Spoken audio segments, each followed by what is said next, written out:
બે ખરીમાં રમણલાલ વ દેસાઈ, જન્મ 12/5/1892, અવસાન 20/9/1954. રમણલાલ વસંતલાલ દેસાઈનો જન્મ વડોદરા જિલ્લાના સિનોર ગામમાં થયો હતો. જાણીતા વિવેચક વિશ્વનાથ ભટ્ટે એમને યુગમૂર્તિ વાર્તાકાર તરીકે ઓળખાવ્યા હતા. દિવ્યચક્ષુ, ભારેલો અગ્નિ, ગ્રામલક્ષ્મી ભાગ 1-4, કોકિલા, હૃદયનાથ, હૃદય વિભૂતિ એમની યશસ્વી નવલકથાઓ છે. તેમણે નવલકથા ઉપરાંત નવલિકા, એકાંકી કવિતા, ચરિત્ર, વિવેચન, પ્રવાસ તેમજ આત્મચરિત્ર જેવા સ્વરૂપોમાં પણ પુષ્કળ ખેદાણ કર્યું છે. મહારાણા પ્રતાપ, નાના ફડણવીસ, માનવ સૌરભ એમના ચરિત્ર વિષયક પુસ્તકો છે. ર.વા. દેસાઈની નવલિકાઓમાં ખરીમાં વિશેષ નોંધપાત્ર બની છે. એટલું જ નહીં પણ ગુજરાતી નવલિકાના ઇતિહાસમાં પણ તેની ગણના થાય છે. સમગ્ર વાર્તામાં વાત અપરમાની છે, પણ મહત્તા ખરીમાની છે. ર.વ. દેસાઈએ કુસુમાયુધના પાત્રના સૂક્ષ્મ ભાવોનું સરળ છતાં સચોટ ભાષામાં તાર્કિક ચિત્રણ કર્યું છે. સાચા નિર્મળ પ્રેમની પ્રતીતિ કેવી અસરકારક નીવડે છે તે નવલિકાના અંત સાથે સૌ ભાવકો અનુભવી શકે છે. પ્રેમ સ્વયં ઔષધ છે. સામાજિક જીવનના અનેક વિરોધો અને વિષમતાઓને પ્રેમના ઔષધથી મિટાવી શકાય છે. એની પ્રતીતિ નવલિકા વાંચ્યા પછી અનુભવાશે. નાનકડો કુસુમાયુધ આજે મૂંઝવણભર્યો આનંદ અનુભવતો હતો. ગમી જાય એવી સારા કપડાં ધારણ કરેલી સ્મિતભરી કોઈ યુવતી ઘરમાં ફરતી હતી. કુસુમાયુધ તેના માતા પિતાને એટલો વહાલો હતો કે તેનું નામ લાંબુ પણ નવાઈ ભર્યું પાડ્યું હતું. પરંતુ માત્ર પુત્રને લાડ લડાવવા જીવી નહીં. તેને 4 વર્ષનો મૂકી તે સ્વર્ગવાસી થઈ અને ત્યાર પછી 2 વર્ષ વીતી ગયા છતાં તેની માતા પાછી આવી નહીં. માં ક્યાં ગઈ? એ પ્રશ્ન કુસુમાયુધના હૃદયમાં સતત રમ્યા કરતો હતો. કોઈ કહેતું એ તો પ્રભુના ધામમાં ગઈ, કોઈ કહેતું મામાને ઘેર ગઈ, કોઈ કહે એ તો જાત્રા કરવા ગઈ છે, નોકર કહેતો એ તો મરી ગઈ. પણ મને લીધા વગર એ કેમ ગઈ? કુસુમાયુધની એ આંસુભરી ફરિયાદ સૌની આંખમાં આંસુ લાવતી હતી. 1 વર્ષ સુધી એ ફરિયાદ કરી થાકેલા બાળકે છેવટે પ્રશ્ન બદલ્યો, પણ માં પાછી તો આવશે જ ને? એ પ્રશ્ન સાંભળી સૌ કોઈ તેની સામે જોઈ રહેતું. કવચિત આંખ ઉપર લુગડું ઢાંકી દેતું અને કોઈ વખત ઠળકતે કંઠે જવાબ આપતું, હા હા આવશે હો, જાઓ રમો. એટલો જવાબ બાળકના અંગે અંગમાં સ્ફૂર્તિ પ્રેરતો. તે દોડતો, રમતો, હસતો. 4-5 દિવસે વળી પાછો એનો એ પ્રશ્ન પૂછાતો. છેવટે તેણે એ પ્રશ્ન પૂછવાનું પણ ઓછું કરી નાખ્યું. આસપાસના સર્વ મનુષ્યોએ કાવતરું કરી તેને તેની માથી વિખૂટો પાડ્યો હોય એવી માન્યતા તેના હૃદયમાં જન્મી અને તે એકલો રમવા લાગ્યો. માત્ર રાત્રે ઊંઘમાં તે કોઈવાર લવી ઉઠતો, માં માં. તેનો પિતા ઝબકીને જાગી ઉઠતો અને તેને શરીરે હાથ ફેરવતો. એકાએક તેણે સુંદર મુખવાળી કોઈ સ્ત્રી ઘરમાં જોઈ. માનું મુખ કોઈ પણ દેખાવડી યુવતીમાં જોવા એ મથતો. માના સરખું લુગડું પહેર્યું હોય એવી સ્ત્રીને તે ધારીને જોતો. એવી કોઈ સ્ત્રી મળવા આવી હોય તેને ઘરમાં રહેવા આગ્રહ કરતો. માની નજરનો ભૂખ્યો બાળક આમ તેની સમજ પ્રમાણે માની શોધખોળ કર્યા કરતો હતો. બીજી સ્ત્રીઓ આવીને જતી રહેતી. આ સ્ત્રી તો પાછી બધાની માફક નાસી નહીં જાય? એ વિચારે તેને ગભરાવ્યો. સૌની માફક આ યુવતીએ પણ તેને પાસે બોલાવ્યો. તેણે 2-3 પેટીઓ પોતાના સુવાના ઓરડામાં ગોઠવાવી તે ઉપરથી એને લાગ્યું તો ખરું કે આ સ્ત્રી બહુ ઝડપથી નાસી નહીં જાય. છતાં ખાતરી કરવા તેણે પૂછ્યું, તમે અહીં રહેશો કે જતા રહેશો? પેલી યુવતીને હસવું આવ્યું. એણે સામો પ્રશ્ન કર્યો, તમને શું ગમશે? હું રહું તે કે જાઉં તે? અહીં રહો તે જ ગમે, કુસુમાયુધે જવાબ આપ્યો. તેને સમજ પડી નહીં કે આ સ્ત્રી તેને બહુવચનથી શા માટે સંબોધે છે. તે સ્ત્રીએ કુસુમાયુધને થોડા રમકડા આપ્યા, સારા કપડાં પહેરાવ્યા, માથું ઓળી આપ્યું, પોતાની સાથે જમવા બેસાડ્યો. બાળકને બહુ નવાઈ લાગી. આવી સ્ત્રી કોણ હશે? કેમ આવી હશે? કુસુમાયુધ તેની આસપાસ જ ફરવા લાગ્યો. તેને એમ પણ લાગ્યું હશે કે પોતાની માફક પિતાને પણ આ સ્ત્રી ગમી છે ખરી, પરંતુ પિતા આગળ તે બહુ ધીમે ધીમે કેમ બોલતી હતી? આડું કેમ જોયા કરતી હતી? આછું આછું હસતી કેમ હતી? આ સ્ત્રી ઘરમાં રહ્યા જ કરે તો કેવું સારું. માં પણ કેવી ઠરીને ઘરમાં રહેતી હતી. કુસુમાયુધથી રહેવાયું નહીં, એટલે સૂતા પહેલા તેણે પૂછ્યું, તમે મારા સગા થાવ કે નહીં? હા. શા સગા થાઓ? યુવતી સહજ અટકી. તેની આંખ સ્થિર થઈ. તેને સગપણની સમજ નહીં પડી હોય કે શું? તત્કાળ સ્થિર થઈ તેણે જવાબ આપ્યો, હું તમારી માં થાઉં. માં? કુસુમાયુધના હૃદયમાં અનેક વિચારો આવી ગયા. સગપણ સાંભળતા બરોબર તેને એક વખત તો એમ જ થયું કે માની કોટે બાજી પડું, પરંતુ કોણ જાણે કેમ તે એવી ચેષ્ટા કરી શક્યો નહીં. છતાં તેણે તે સ્ત્રીનો હાથ પકડી લીધો અને પોતાને બે હાથ વડે દબાવ્યો. માં કહેવરાવવા માંગતી સ્ત્રી જરા હસી. પરંતુ એકલું હસવું કાંઈ બસ થાય? શા માટે તે પોતાને ખોળામાં લઈ વહાલ નથી કરતી? કુસુમાયુધે શંકા પૂછી. તમે મારા માં થાઓ? બાળકની બુદ્ધિ મોટાને તાવે છે. પરણીને આવી તે પહેલે જ દિવસે એક બાળક આ યુવતીની કપરી પરીક્ષા લેતો હતો. તે જાણતી હતી કે મારે એક બાળકને ઉછેરવાનો છે. તે જાણીને જ તેણે પોતાના લગ્ન થવા દીધા હતા.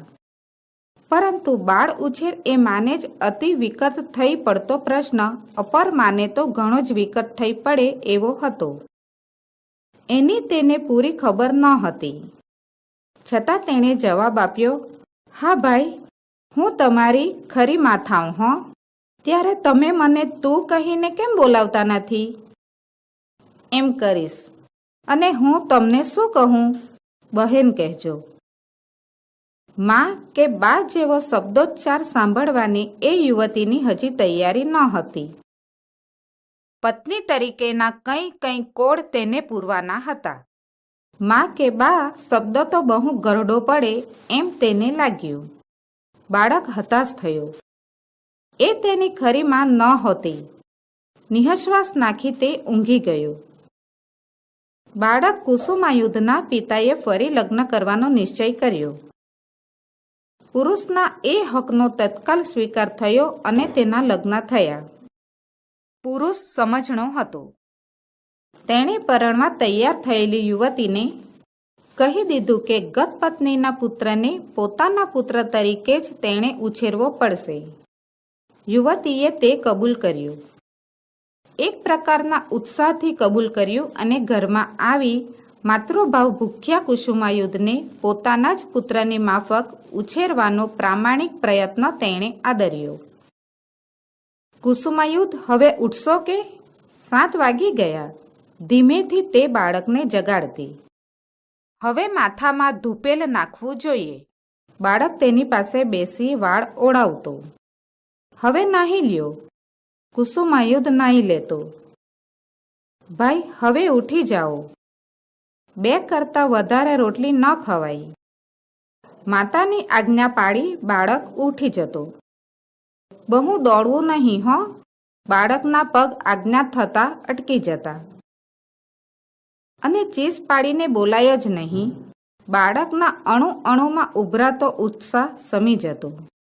બાળકને રીતસર ઉછેરવાની તીવ્ર વૃત્તિ અપર મામાં જાગ્રત થઈ ગઈ.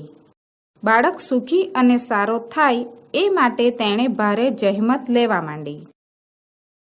બાળક સારો થતો ચાલ્યો, આજ્ઞાધારક થતો ચાલ્યો, પરંતુ તેને ખરેખર શંકા થવા લાગી. માં આવી હોય? આકાશમાં ઉડતું કલ્લોલતું પક્ષી એકાએક આજ્ઞાધારી વિમાન બની જાય અને જે સ્થિતિ અનુભવે તે સ્થિતિ કુસુમાયુધની થઈ. તેના કપડામાં સ્વચ્છતા આવી, તેની ગતિમાં સ્થિરતા આવી. ગૂંચવનારી પ્રશ્ન પરંપરાને બદલે ડહાપણભરી શાંતિનો એણે સૌને અનુભવ કરાવ્યો અને આખો દિવસ પગ ન વાળતો ધાંધલિયો છોકરો નિશાળે જવાની પણ હા પાડવા લાગ્યો. માત્ર તેનું શરીર સૂકાતું ચાલ્યું. આ કુસુમાયુધ બિલકુલ લોહી લેતો નથી. ડૉક્ટરને પૂછો ને. અપર માને ચિંતા થઈ. પિતાને વધારે ખાતરી થઈ કે મા પોતાની ફરજ બરાબર બજાવે છે. તેણે સારા ડૉક્ટરને બોલાવ્યો. ડૉક્ટરે કુસુમાયુધને જોઈ મત આપ્યો, કાંઈ ખાસ વિક્રિયા નથી, આ દવા આપો. માએ દવા કાળજીપૂર્વક પાવા માંડી. બાળકને લાગ્યું કે આ ગંદી દવા પીવી એના કરતાં માંદા રહેવું એ વધારે સારું છે. છતાં માની શિખામણ અને આગ્રહ આગળ તેણે પોતાના મતને કચડી નાખ્યો. ભાઈ, આટલી દવા પી લ્યો, પછી રમવા જાઓ, માં કહેતી. બહેન, એ તો નથી ભાવતી. ન ભાવે તોય એ તો પીવી પડે. કેમ? ડૉક્ટર સાહેબે કહ્યું છે. એમના કહ્યા પ્રમાણે કરવું જોઈએ? હાસ તો. તે બધાયના કહ્યા પ્રમાણે કરવું જોઈએ? મોટા કહે તે પ્રમાણે નાનાએ કરવું જ જોઈએ. ન કરીએ તો માંદા પડાય.